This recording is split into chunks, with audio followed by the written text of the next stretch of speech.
Hello again, everybody, and welcome to another episode of Fun and Games Podcast. I'm Geoff Moonen. And I'm Matt, a.k.a. Stormageddon. And last episode, we got pretty deep into discussion on PC games. Mm-hmm. We realized when we stopped recording, we'd been talking for a while, so we wanted to talk about something a little lighter, a little more fun. I mean, what could be more fun than gaming? Finding games and silly secrets within games. So we wanted to take a little time to honor and talk about some of the coolest Easter eggs we've seen in gaming, and then would love for you to share your experiences as well. How this came up was we were actually talking before recording about franchise games and adaptations of superhero games and stuff, and we talked about the original X-Men game, which I will talk about as probably one of the most frustrating Easter eggs I grew up with. To clarify, this is the original X-Men on Sega Genesis. Correct. So in the original X-Men game on Sega Genesis, the second to last stage, you are in Mojo's lair, and you're trying to escape. The whole story of the game is the Danger Room settings have gone haywire, and now all of these worlds that the Danger Room is taking you to are lethal, like you're in those actual worlds. And this final stage, when you defeat Mojo, Professor X's face shows up on all the monitors, and he's yelling for you to get out, and there's a countdown. And if you don't get out, you die. And for the longest time, I couldn't figure out how to do it. As a kid, I would die over and over again. Game Genie codes be damned, it didn't matter. Couldn't get past that stage. It's because I never had the instruction manual growing up. I believe I bought it used, or I had rented it and then kept it, or something. This is before the days of GameFAQs and the internet at large. All of your information came from the schoolyard. Pretty much. And the way you actually beat that stage is once the countdown started, there was something on the cartridge where when you hit the reset button, the game would reset, and then you would come out in the X-Mansion, out of the Danger Room, to finish the game.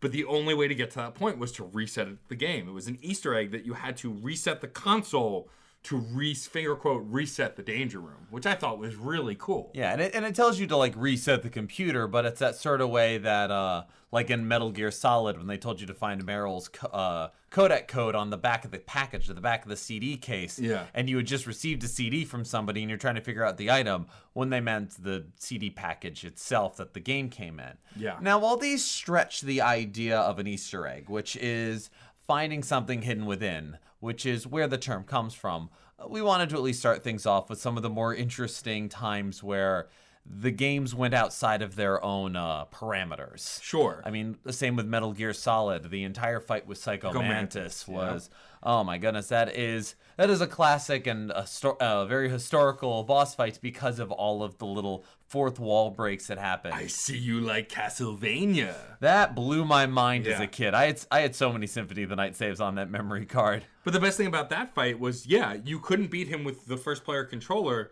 because he could read your movements. But if you plug the controller in the second player slot, he couldn't see you, finger quotes. You were using the other side of your brain. Yeah. And so, things like that have always been really interesting in gaming. Or like one thing that was relatively recent in the scope of gaming, but Wolverine Origins, a notoriously good game for a notoriously shitty movie, came out shortly after Activision and Blizzard had partnered.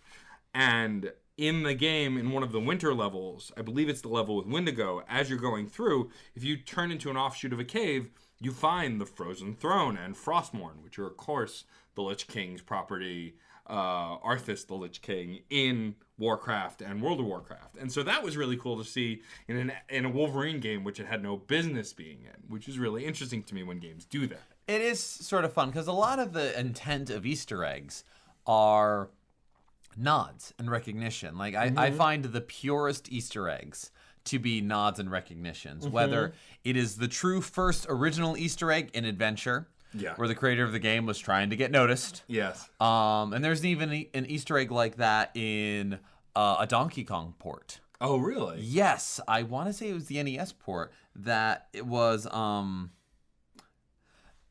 one of those things that it took 27 years for this thing to get discovered. You need to like play through enough iterations of the stages. You need to like die a certain way and everything else. And then when you go back to the title screen, the lead programmer's initials show up. Oh, cool. Like awesome. some of them are as simple as that, and sometimes they are nods to other franchises. Yeah. Or people's roots in a way, nerd roots. Star Wars references abound in so many different games. And I mean, even in the sense of something like, well, speaking of Blizzard, while they were being referenced, they referenced Star Trek plenty. And we talked a lot about Warcraft last episode, and one of the things that you could do in the game was you'd hit enter to bring up like a little, I guess, chat window kind of thing, you know, used for multiplayer. But on single player, you could type in certain phrases and it was where you entered your cheat codes. And a great deal of them, especially in Warcraft 2, were nothing but Star Trek quotes. Yep. There was "Make It So," "It Is a Good Day to Die," main screen, was it on screen? Yeah. I want to say main screen turn on, but that's a whole nother reference. That's a whole different thing. And sometimes there are games within games that reference things like, main screen turn on, Zero Wing, something that is that infamous gets referenced. Yeah. Now, some references, and I'm not talking about like big references, like you're gonna run into these in the first place, but those ones that like, you go off the beaten path and you find the Frozen Throne. Yeah. In Mega Man X4, in the Frost Walrus stage, you can find, if you're looking in the background, you see the two other ice-themed bosses that have come in previous X games, Frozen in Ice. Yeah. When you start the level, you're just like, oh, there's a bunch of icebergs, icicles, whatever, and you look and you go, no, that's Blizzard Buffalo. Yeah. You get to the mid boss, and if I missed it so many times, and I finally went, oh my gosh, there's Chill Penguin. Yeah. And it's very funny, those kinds of references. And as games have evolved, and as the hobby has gone on, and we have enough of a backlog, another really interesting thing that I kind of enjoy is how newer games will stuff older games inside of it. Yes. It's like a weird time capsule turducken of a gaming experience. For sure. Well, I mean, take a look at a game like Pokemon, and how every generation of handheld Pokemon has featured the console system in your main character's bedroom when you start. Yes. And that you can find them. Or how, like in the Animal Crossing games, you can find consoles. I believe in one of the newest Animal Crossings for the 3DS, you can actually collect all of the older Nintendo consoles in your house. Yeah. And that's something that Nintendo really has kind of had a good beat on for a very long time. Well, one of my favorite RPGs that I don't hesitate to mention very regularly on the show, Super Mario RPG, had a ton of old school references. One of the inns you go to, if you sleep at a certain time, you'll find Samus, and when you click on her, she makes the item get sound. Same thing with Link, I believe, in Rose Town. Yes. If you go up and click on him, he does the do-do-do-do-do Triforce find sound.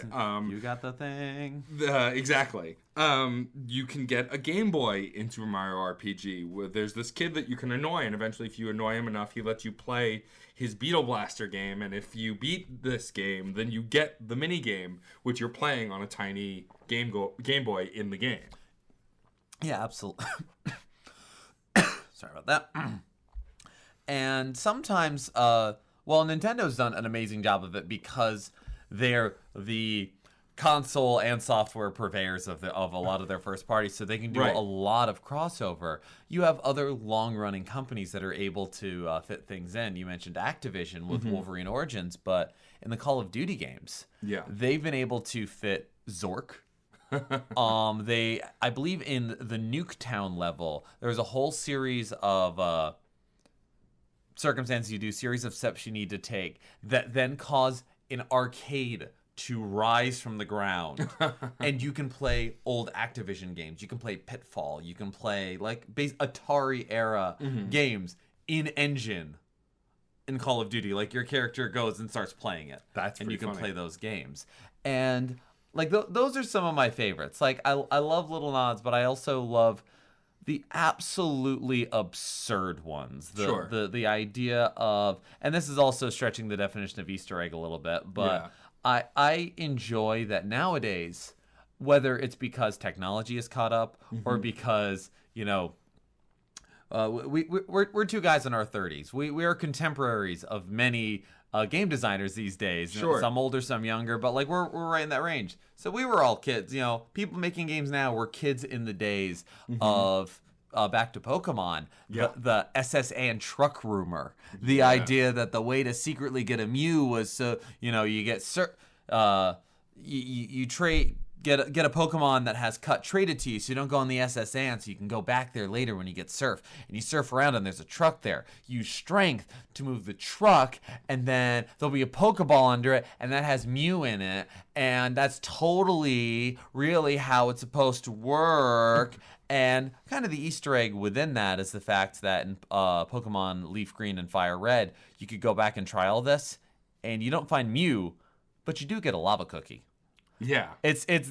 And a lot of the fun Easter eggs that I see nowadays are also nods to the absurd rumors and ideas of our youth. Sure. Well, and a lot of the Easter eggs are also created in honor or memorandum of previous game designers, stars, whoever. Like in World of Warcraft, there's a genie character named Robin, and when you click on him, he quotes Aladdin genie quotes because Ron Williams was a huge World of Warcraft player when he passed way before his time as far as anyone is concerned. Here. They put this genie character in the game almost as soon as possible because they wanted to honor this person who did commercials for them and who was a huge and well-known avid player. Yeah, absolutely. And there again, like a lot of the best Easter eggs are nods, are references, are sort of honorable in a way. They honor what came before. They honor the people that built, that made, that did. Whether it's somebody referencing themselves or because in the days of early game design. Nowadays people still talk about the eternal crunch of making games, but back then there was even less of any kind of recognition for personalities, for creators, for anything, and so.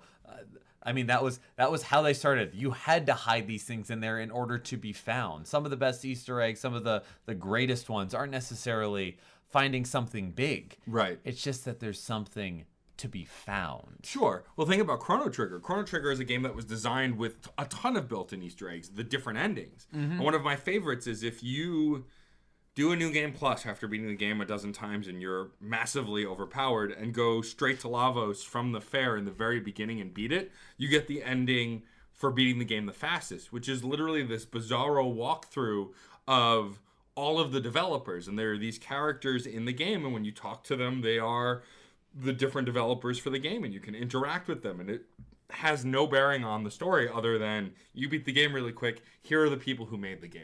Yeah. And there's a lot of fun to be had in those games that recognize sequence breaks. Yeah. Or recognize the ways that horrible things that happen. Metroid has been a good series for that. There's while the Metroid Fusion for Game Boy Advance was a game that kind of locked down a lot of elements for speedrunning that make Super Metroid such a hotbed for speedrunning. Yeah.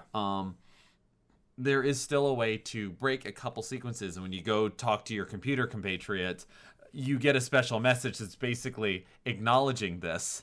It's like it's probably best if you go back to the main course of things. This isn't safe. I wonder how many people will actually read this message. Yeah. It's kind of the digital equivalent of graffiti. Yeah. It's the idea, Kilroy was here in games. It's a little bit of an acknowledgement, and one thing I enjoy about that is the fact that it encourages people to explore games in strange ways. Sure. Hideo Kojima is definitely a big figure in terms of of making games that acknowledge and in some cases reward just absurdity. Yeah, sure. And thorough searches. Well, yeah, and speaking of Easter eggs, an Easter egg in Smash Brothers, the first one to feature Snake, and I don't know if the subsequent ones that featured him, but you could do a series of buttons on the D-pad to taunt to create a codec conversation, and depending on who you're fighting against, either the general or Ocelot, Octocon, or whoever will talk to you and make comments on the different characters.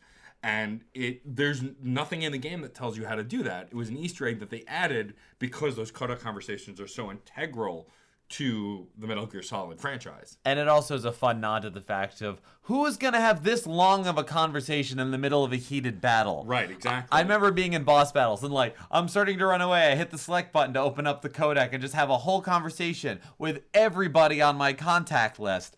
I got to talk to Otacon. I got to talk to Campbell. I got to talk to Nastasha. I got to talk to Mei Ling. I don't need to say it. I just want to hear her voice.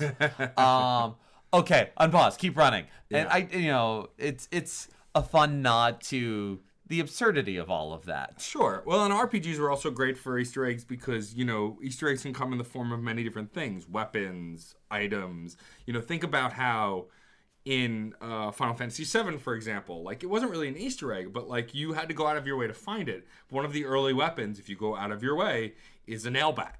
It's literally a bat with nails in it. Yeah. And you fight with a bat with nails in it. That's it. Well, all the characters had joke weapons. Yeah. All of them. There was the nail bat. There was the umbrella. There was the work glove. There was a rocket punch, which is giving Barrett just a big boxing glove on his arm, which, why not? Right. There was a mop. There was origami. There was a squirt gun. And there was just like a hairpin thing for Red 13 that none of his weapons showed up anyway. Right. And... there was the trumpet shell for Ketshi. Right. It was basically a trumpet case. Yeah. And there's all those fun things to find. And Final Fantasy is one that also has a lot of nods to its roots. Yeah. In a lot of different ways. Final Fantasy IX was probably one of the biggest in terms of nods to the series. Because while one of the hallmarks of Final Fantasy is sort of connecting themes and ideas through names or reinterpretations of characters. Every Cid is different, but most of them are machinists of some sort. Sure. But they're not the same thing. That's not necessarily an Easter egg. Yeah. But Final Fantasy IX had moments where Zidane would walk up to a very big sword and go, I used to know a spiky-haired guy who used something like that. Right. And there would be lines within references within lines and dialogue, that's not necessarily the same thing, but finding moments like that are just sort of like, this was stuff that came before. In a way, Go-Go from Final Fantasy VI is an Easter egg. Sure. His like, Umero isn't. Umero is just finding a Sasquatch. Go-Go is, because Go-Go was a big boss fight in Final Fantasy V that you needed in order to unlock job classes. Yeah. And, it would be the great art of mimicry. Right. And you would beat him by not doing anything, so he wouldn't do anything. And it would just be like, fantastic, what a wonderful mimic battle. Aha, battle over. And it's implied, while people have argued over who's the identity of Go-Go, people have said all kinds of things. Yeah. But really, it's more strongly implied that it's that same Go-Go from the previous game. Right. Come back. Yep. And that's a really funny thing, that there can be an entire character that can be found, fought with, equipped, whatever, that is an Easter egg, that is a reference to a previous game, especially in a series that very pointedly doesn't connect itself to any other entry. Well, sure. Well, think about like Culex in Super Mario RPG. He's a Final Fantasy boss that is impossible to beat when you first find him, and you have to go back to in Monstro Town, this town where monsters from all over can live, but it's absolutely a Final Fantasy character. Yeah. Or think about how I like game mechanic Easter eggs. Like, think about Metal Gear Solid, going back to that. In the third Metal Gear Solid, there's a sniper that you fight who's really old. I can't remember the character's name. The End. But if you take the console and set the clock ahead on your game, or on your system, a week. Even if you save the game and come back to it a week later, in the middle of the fight, he dies, and you're considered a coward because you took the coward's way out. You just let him die instead of trying to kill him. Yeah, and one of the really fun Easter eggs from there that I loved finding when I was younger was when you would save and you would chat with Paramedic, and she would tell you about like monster movies and horror movies that she likes. If you save while you are captured in the cell at Groznygrad, she would talk about a vampire movie, and Snake would just be like, "No, don't talk about vampires. They scare me. I don't want to think about that. Oh God!" And because they would it's implied that when you save the game and like turn it off, Snake's taking a nap. Yeah. So if you have this conversation, if you load up that file, you actually have an action dream sequence where you're a vampire hunter fighting vampires.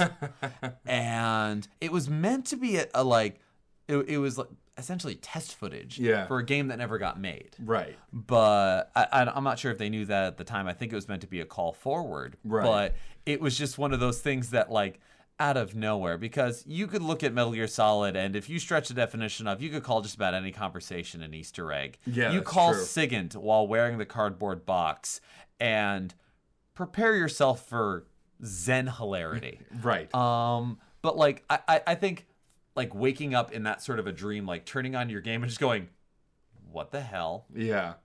Like Eternal Darkness, I wouldn't call those sanity effects necessarily Easter eggs. But they definitely messed with you and messed with the game mechanics. My favorite one was, talking about co-op gaming a little bit and going back to that, Eternal Darkness was a co-op game because I liked watching my friend play it because it was terrifying to play by myself. Uh-huh. The first time you go to save your game when your insanity meter's full and it shows the progress bar and then it goes corrupted, deleting entire library or entire save. And like you're just yelling at the screen, or the TV. If you still had one of those old tube TVs with the big green volume word and the volume bars, the game's volume would adjust on its own. And if you had one of those old TVs, you believed that the volume was actually you thought adjusting. somebody sat on the remote, Right? Oh yeah, no, absolutely. And that was one where they also, I wish I could remember some of them. There were definite things that Silicon Knights hid in there that were like Nintendo Easter eggs or finding other little pieces, again, that were nods of what was going on. Sure. Especially because you had a game that was very different than what people expected of Nintendo at the time. Well, because also you have to think about things like creepypastas and the birth of creepypastas. And for those who don't know, creepypastas are essentially these lores created around circumstances in games that are believed to be true but likely aren't. A lot of those are born out of game glitches or game Easter eggs. And I think it's really interesting to interact with that. And then we get games now like the Five Nights at Freddy's series and a lot of horror games that are built around those kind of Easter eggs. I mean, thinking about piecing together, like, I'm a fan of Five Nights at Freddy's, not as a gamer, but as a technologist and someone who likes lore. I'm not a huge horror fan, but I think the way Scott Cawthon has created those narratives and hidden all these things in these games that you can piece together if you look, but if you don't, the game experience could be very very skimp and not have a lot in it. But if you want to dive into the lore and these Easter eggs, you can find a lot about the animatronics, about how, you know, the murders that happened, and all of these things that these games are based on. And that's a game that defines its mechanics and its story based on those Easter eggs. Yeah, absolutely. And there's a lot too, because I think that's probably those sort of pieces of lore I would personally call the broadest definition of what qualifies as an Easter egg. For sure. Because you have to look to find it. You can't just stumble upon it. Right. And there's plenty of games that have a lot of additional lore or strange conversations. Like Metal Gear Solid was definitely one like that. You can make all sorts of connections if you have the right conversation at the right time. Right. Eternal Darkness, if you play it after beating it once, you can hear like the monster autopsies and the lore about each one of the monsters from the perspective of, I believe, Maximilian Roivas, the one of your ancestors, the one who did the infamous "May the rats eat your eyes" bit at the beginning. Right. And you hear all of that. Well, that's part of the game, and you don't necessarily need to take tons of complicated steps to do it. They reveal they offer a new perspective, and you do get a chance to put some goofy things in there, but not always. Well, the ability to also completely miss characters in RPGs can be considered Easter eggs. The idea that Magus in Chrono Trigger, you can completely bypass ever getting him in your party or kill him and then never have him in your party. Spoiler alert. You know, this idea that in Final Fantasy VII, you can completely bypass Vincent. It's hard to. It's not easy to do, but you can do it. I don't know if I'd qualify him as an Easter egg. Because, I don't think so either, because he's very integral to the game. But he's also in the instruction manual. He is in the instruction manual, and so is Magus. But you can bypass getting them as party members, which makes their playability maybe an Easter egg as well. I would say. Yeah, I suppose so. Or you're certainly at that point you've played through the game and you're going, all right, what's the Yeah. I think another Easter egg would be like Symphony of the Night. Castlevania Symphony of the Night. I would not qualify the second castle as an Easter egg. Right. But I would qualify the fact that when you save the game, sometimes the icon is Konami Man, this little old icon that they used to use, or that the shield rod, in addition to its game-devastatingly powerful shield ability, Right. you could also, if you do like a back-forward attack, it sends out a near-perfect shield item from Gradius. Yeah. I would call... Ooh, speaking of Konami, the Konami code is, I feel... Probably one of the oldest Easter eggs, if you will. In a way, yeah. It's... And if not necessarily the original implementation, you can argue the definition there. Yeah. But its implementation every other time, Yeah. I would say it is. For sure. What was the other one? There was another one I just had in my head that was a really good Easter egg that I've lost. But yeah, having button combinations, old sound tests, like in Sonic the Hedgehog 2 and 3, you could do certain directional and button combinations to unlock the sound test, to then choose certain numbers to unlock Supersonic from the beginning of the game without the Chaos Emeralds, and all of that kind of stuff. Well, something that's even more even more just eggy, I guess. Like, what's the point of finding this? Well, I don't know. It's on Sonic CD. There is one that I wish I could remember the combination. We live in the age of the internet, people. You can look it up yourself. But you go through all of this, and if you stumbled upon this, honestly, I'm sorry.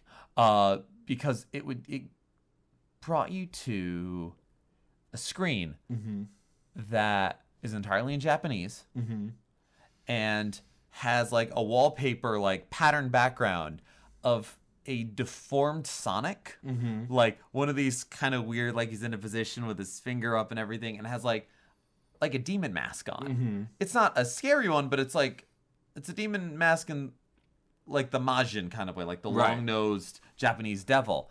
And I think it even said, if you translate it from Japanese, it said, play is eternal. Yeah.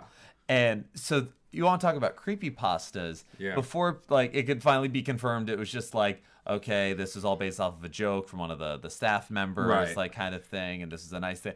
And the soundtrack to it is creepy too. Sure. It's just one of these weird I can't even recreate it. Again, you can find this online. Sure. And do you get anything from it? No. An uneasy feeling? Yeah. Does that count? That's about it. Well, think about the Sonic and Knuckles cartridge, and that when you snapped in Sonic 1, you could play sphere levels, but that was it. Otherwise, it said no way and had the Sonic characters because it technically, finger quotes, didn't work unless you pressed a certain button combination. Yeah, no, and that I would qualify as an Easter egg. Right. Whereas clipping in Sonic 2, being able to play as Knuckles in Sonic 2 wasn't necessarily an Easter egg so much as functionality because it was programmed. An advertised feature. If they advertise that, I'm not going to call it an Easter egg. Right, exactly. That's buying the Cadbury cream egg. I didn't find anything. I could even say I discovered this sandwich at the deli today. Stretching the definition of an Easter egg. But I think it's cool that with gaming, the fact that you can kind of design these moments that can be considered pretty bizarro, even if they were intended to be there. And this idea that you can discover these things in gaming just like you would in movies. The whole Marvel Cinematic Universe is based around Easter eggs and these moments of characters being in movies that either it links the movies together, or you could do what James Gunn does, and at the end of the first Guardians of the Galaxy, just put Howard the Duck in for 5 seconds as a big middle finger to all of the fans.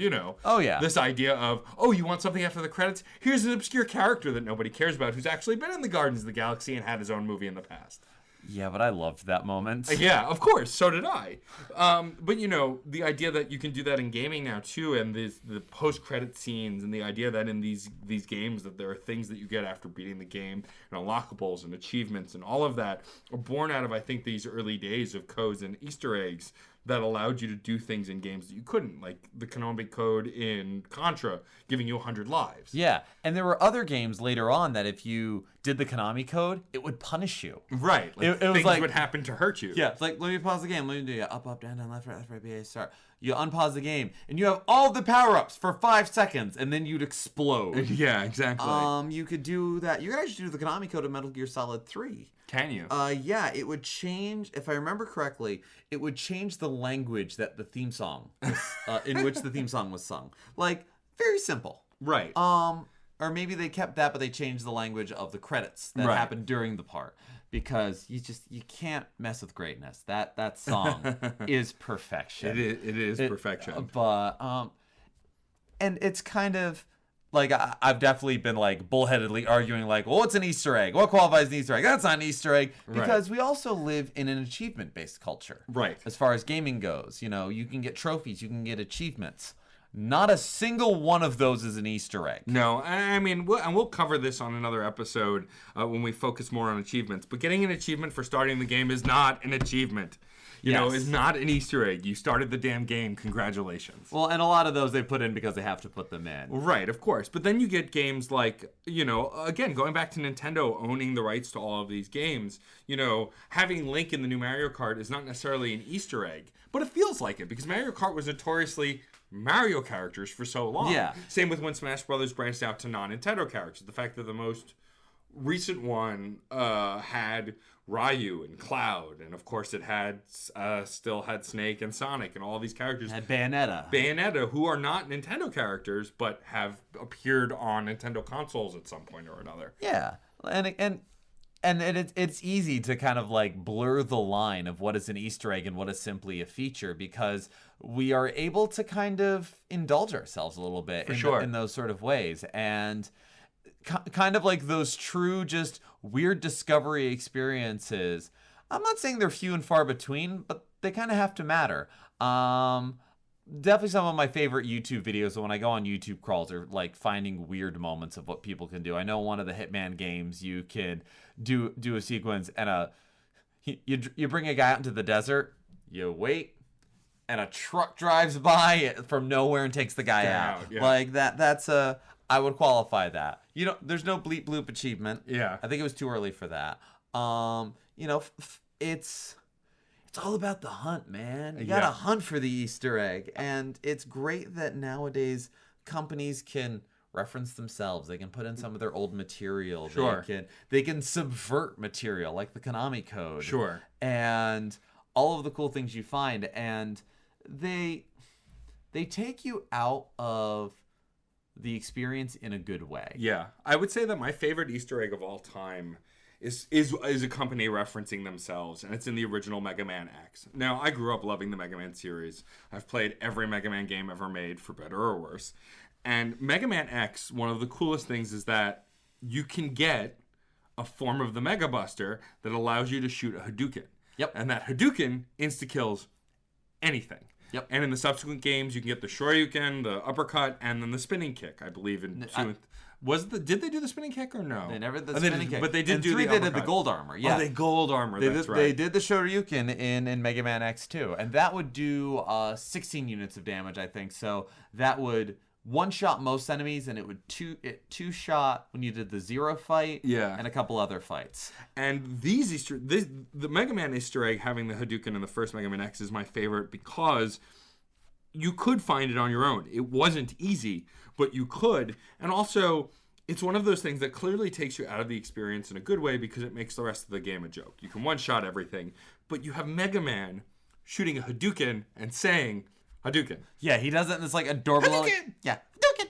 Hadouken! And you had to do the Hadouken, you had to do the downright fierce in order to actually shoot it.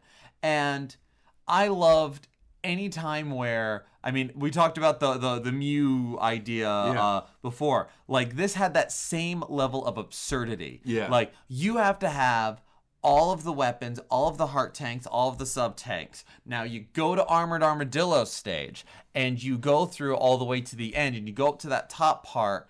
You get the life, and then leave and do it again. Yeah. And I know the second time it doesn't. You do it again. Do it again. On the 5th time, you're gonna find an armor capsule, and it'll have Dr. Light dressed up like Ryu, and he'll give you the Hadouken. That sounds absurd. That's crazy talk. Stop it. Stop telling me these things. Don't get my hopes up about this stuff. That's something EGM puts in their April issue. No. No. Yes, it's there. Yeah.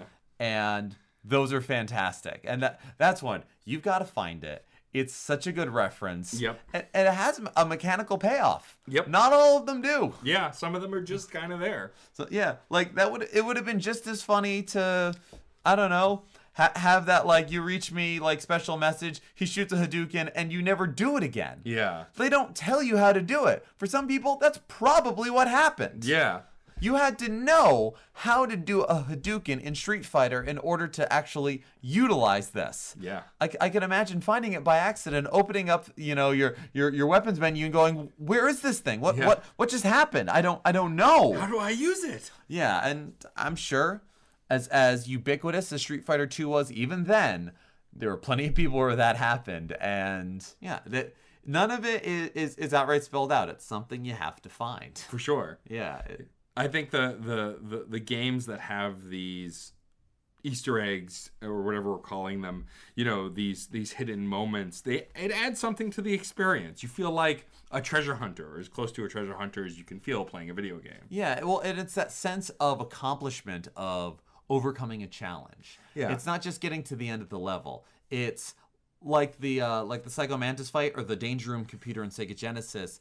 It's overcoming an outside challenge in an outside the box way. Right. Even if that's designed in there, that's part of the mainline experience. It's very satisfying to outsmart it outside of the parameters that you come to expect within the game. It's an out of experience. Yeah, I think so too, and I think that it's the natural course of action. I think that led to achievement gaming, and I think in the next episode we can talk a little bit more in depth about achievements and achievement culture.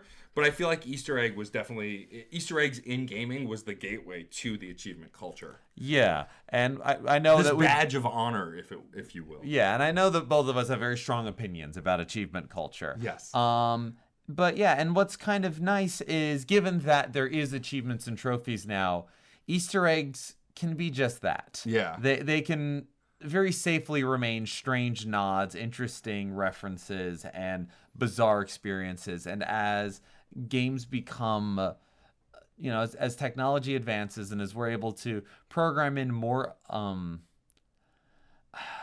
multifaceted tactile experiences, you really do have to hold the 3DS upside down to evolve Inkay. That's not an Easter egg, but that's something that our technology allows, and you can utilize that kind of technology and that kind of design idea to really find some bizarre little pieces, interesting nods. You really can put the graffiti of, they were here. And I think I want to close out with my favorite Easter egg. Okay, and what's yours?